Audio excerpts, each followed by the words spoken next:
ఈ రోజు మనం తెలంగాణ రాష్ట్రం అనే కాదు దేశవ్యాప్తంగా ఎక్కడ చూసుకున్నా కూడా అడ్డగోలుగా గల్లీ గల్లీకి ఒక ఐవీఎఫ్ సెంటర్ అనేది ప్రతి ఒక్కరూ పెడుతున్నారు. మరి ఎందుకు అన్ని గణం పుట్టుకొస్తున్నాయి?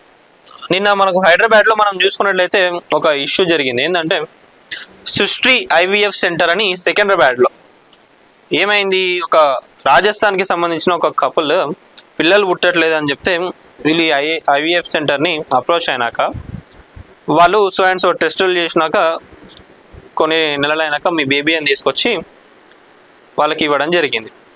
దానికి వీళ్ళు ఎంత ఛార్జ్ చేసిండ్రు? 35 లక్షలు ఛార్జ్ చేసిండ్రు.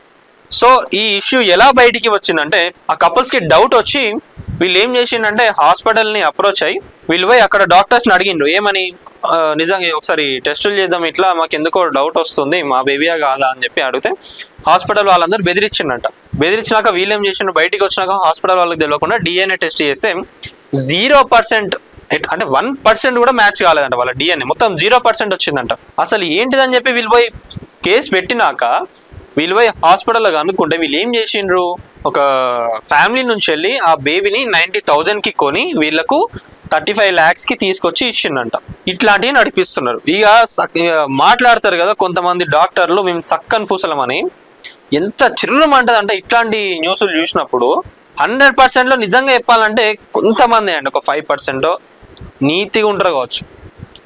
ఇట్లాంటి వాళ్ళు కూడా ఈ సెంటర్లు పెట్టుకునే వాళ్ళందరూ కూడా మస్తు మంచి మాటలు మాట్లాడతారు. నిజంగా ఇట్లాంటివి తెలంగాణ రాష్ట్రంలో ఎన్ని ఐవీఎఫ్ సెంటర్లు ఉన్నాయి, ఎంతమంది ఇట్లాంటి మోసాలు చేస్తున్నారు ఏందనేది కూడా మొత్తం రావాలి బయటికి. ఇవి చాలా నడుస్తున్నాయి ఇట్లాంటి రాకెట్స్ ఈ మధ్య. 90,000 ఎక్కడ, 35 lakhs ఎక్కడ, ఒక్కసారి ఆలోచించండి. అంటే పిల్లలు అనేది ఎవరికైనా కూడా జీవితంలో ఒక కళ, పిల్లలు ఇట్లా పెంచుకోవాలి, మాకు కావాలని చెప్పి ఉంటుంది.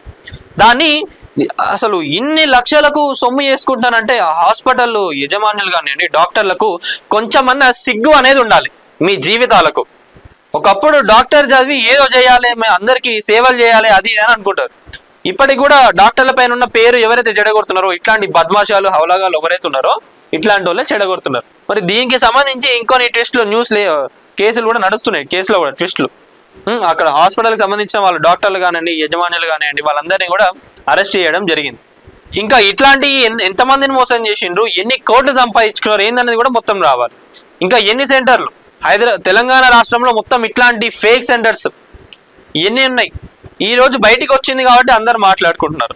ఇంకా ఇట్లాంటివి చాలా మంది తెలియకుండా ఎంత మోసాలు జరిగినాయి, ఎన్నైనా ఏందనేది కూడా మొత్తం రావాలి. దీనిపైన ఇంకా డీటెయిల్ రిపోర్ట్ కూడా మనం ఇంకో వీడియోలో చేసి నేను పెడతా.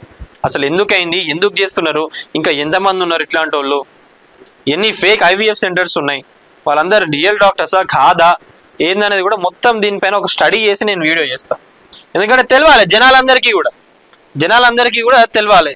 ఎక్కడ చూసుకున్నా కూడా ప్రజలకు వాళ్ళు ఏంటంటే వాళ్ళ ఆశలను కూడా మంచి ఇల్లు సొమ్ము చేసుకుంటున్నారు. ఇట్లాంటి వాళ్ళ బండ ఎప్పుడైనా కూడా బయట పడాల్సింది.